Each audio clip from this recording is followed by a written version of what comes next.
Jai Shri Radhakrishna. Welcome to Sangeeta's kitchen. Good morning to everyone. कशा आहात माझ्या सर्व मैत्रिणी? मस्त आहात ना? मस्तच राहा, चांगले चांगले पदार्थ बनवत राहा आणि खात राहा. तर आज मी छान असं वांग्याचे काप, क्रिस्पी काप असे बनवलेले आहेत आणि त्याचीच रेसिपी आज मी तुमच्यासोबत शेअर करणार आहे. तर त्यासाठी आपल्याला वांगं लागणार आहे. वांगं असे आपल्याला कट करून घ्यायचे आहे. असे आपल्याला पीसेसमध्ये कट करून घ्यायचे आहेत वांगे. तर पाहू शकता वांगे मी अर्धा वांगा मी असे कट करून घेतलेला आहे. आता त्याच्यावर आपल्याला मीठ, अर्धा चम्मच मीठ स्प्रेड करून घेतलेला आहे. किंचित लाल मसाला, किंचितची हळद, किंचितचा गरम मसाला आणि किंचितची धणे पावडर मी टाकून घेतलेलं आहे त्याच्यावर. आणि आपल्याला छान असं मिक्स करून घ्यायचं आहे सगळं. काप हे असे वांग्याची भाजी म्हणा, वांग्याचे काप म्हणा, फारसे जास्त कोणाला आवडत नाही खायला, पण अशा प्रकारे जर तुम्ही काप बनवले वांग्याचे तर लहान मुलंही छान आवडीने खाणारच. तर छान असा आपला मसाला वांग्याच्या आपल्या कापला लावून झालेला आहे.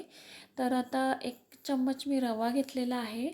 तर त्याच्यामध्ये मी 1 चम्मच असं कॉर्नफ्लोअर टाकून घेतलेला आहे.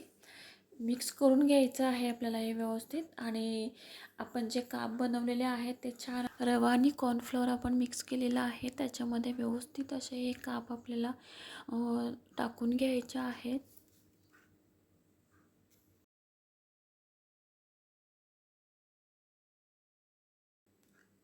एक बाजूला तर लावून झालेलं आहे आपला रवा आणि पीठ. आता दुसऱ्या बाजूलाही आपण असं व्यवस्थित असं लावून घेऊया. थोडं थोडं प्रेस करून घेऊया म्हणजे रवा असं वांग्याच्या कापला आपल्या चिकटून राहणार. इकडे आपला तवाही छानसं गरम झालेला आहे. त्याच्यावर 1 चम्मच तेल टाकून घेतलेलं आहे मी आणि वांग्याचे काप आपल्याला असे टाकून घ्यायचे आहेत. छान असं फ्राय करून घ्यायचे आहेत आपल्याला वांग्याचे काप. गरमागरम हे वांग्याचे काप खायला तर खूपच छान लागतात. आणि कॉर्नफ्लोअर आपण इथे वापरलेला आहे त्याच्यामुळे हे काप छान असे क्रिस्पी होऊन जातात, कुरकुरीत होऊन जातात आणि खायला तर खूपच खूपच छान लागतात. तुम्ही नक्कीच ट्राय करा ही रेसिपी आणि आवडली असेल तर नक्कीच कमेंट करून सांगा मला. तर पाहू शकता अशा प्रकारे आपल्या वांग्याचे काप असे एकदम असे क्रिस्पी कुरकुरीत असे रेडी झालेले आहेत खाण्यासाठी. तर माझी रेसिपी जर तुम्हाला आवडली असेल तर नक्कीच ट्राय करा.